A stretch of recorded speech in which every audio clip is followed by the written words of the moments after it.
Assalamualaikum warahmatullahi wabarakatuh. Nama saya Yasmina Elma, NPM 190411101141, Prodi Teknik Komputer. Kali ini saya akan mempresentasikan tentang penerapan materi logika digital pada bidang komputer. Terdiri dari 7 submateri. Yang pertama, konsep dasar logika digital. Yang kedua, sistem bilangan. Yang ketiga, gerbang logika. Yang keempat, aljabar boolean dan teorema de Morgan. Yang kelima, Carnot map. Yang keenam, gerbang logika konvensional dan gerbang logika sekuensial. Yang ketujuh, latches, flip-flop, dan timer. Yang pertama, konsep dasar logika digital. Penerapan konsep dasar logika digital. Logika dalam ilmu komputer mencangkup tumpang tindih antara bidang logika dan ilmu komputer, berperan penting pada landasan dan analisis teoritis. Yang kedua, penggunaan teknologi komputer untuk membantu ahli logika.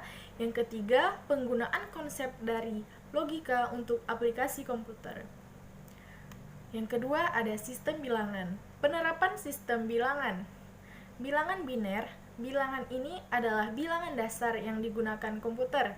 Yang kedua, bilangan desimal. Bilangan ini dapat kita jumpai pada pengalamatan IP dalam jaringan komputer. Yang ketiga, bilangan heksadesimal. Bilangan ini dapat kita jumpai pada MAC address setiap device. Contoh penerapan desimal, oktal, biner, dan heksa dalam komputer. Yang pertama ada kalkulator digital, pengalamatan memori, penyimpanan data di komputer, operasi aritmatika di komputer, dan register di prosesor. Selanjutnya ada gerbang logika. Penerapan gerbang logika yaitu kebanyakan dipergunakan dalam sistem elektronika digital dengan menggunakan komponen-komponen elektronika seperti integrated circuit atau IC, transistor, relay, dioda, optik, maupun elemen mekanikal. Lalu, aljabar boolean dan teorema de Morgan. Penerapan aljabar boolean dan teorema de Morgan yaitu dalam mikroprosesor, terutama arithmetic logika unit atau ALU, komponen pada mikroprosesor terbentuk dari puluhan, bahkan ratusan sirkuit atau rangkaian listrik. Aljabar boolean sangat berperan penting dalam pembuatan komponen-komponen yang terdapat pada mikroprosesor. Aljabar boolean digunakan untuk pemodelan gerbang logika, terutama penyederhanaan rangkaian yang terdapat pada mikroprosesor. Carnot map. Penerapan Carnot map. Carnot map berperan dalam menyederhanakan suatu rangkaian logika, sebab penyederhanaan dapat mengurangi jumlah gerbang logika yang digunakan dan dapat mengurangi jumlah inputan, sehingga pada akhirnya dapat meminimalisir biaya pembuatan rangkaian logika tersebut. Gerbang logika kombinasional dan gerbang logika sekuensial. Yang pertama, penerapan gerbang logika kombinasional ialah membuat rangkaian yang dapat menyimpan data.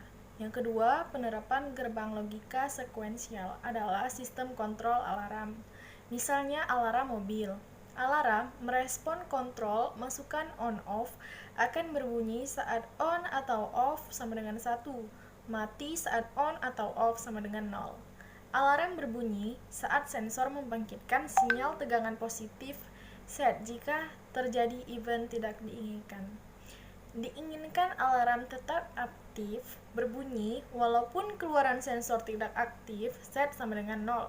Alarm dimatikan manual menggunakan kontrol reset. Rangkaian ini memerlukan elemen memori untuk mengingat bahwa alarm telah aktif hingga datangnya sinyal reset. Yang terakhir ialah latches, flip-flop, dan timer.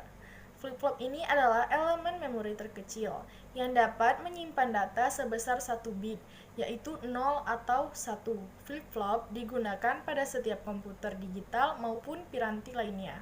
Dalam pemakaian bidang komputer juga memiliki banyak manfaat, misalnya pencacah frekuensi. Yang kedua, pembagi frekuensi. Yang ketiga, pembangkit ragam gelombang kotak simetri, latch, set reset, dan data. Flip-flop, data, DFF, toggle atau TFF, dan JK. Sekian penjelasan dan presentasi dari saya. Lebih dan kurang saya mohon maaf. Assalamualaikum warahmatullahi wabarakatuh.